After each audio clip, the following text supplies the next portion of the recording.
กลัน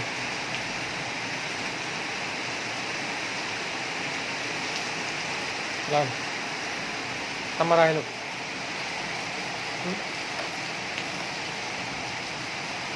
ทำอะไรครับ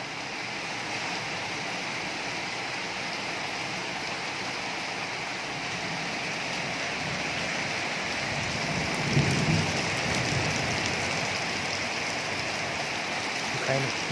ใครเนี่ย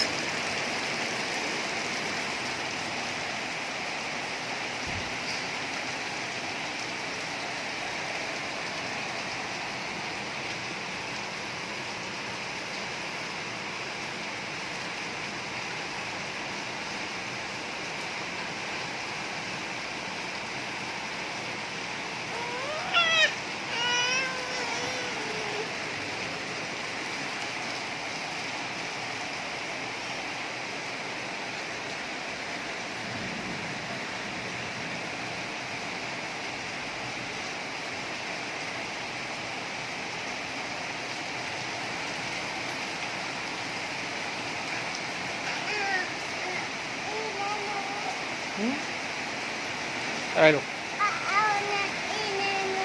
ก้าอี้ไหนนี่เปียกพังแล้วอีทะลุ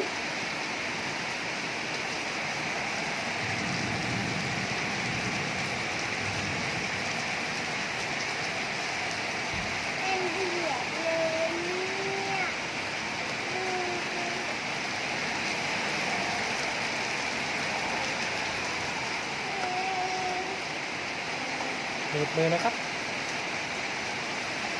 ตกหนักเลย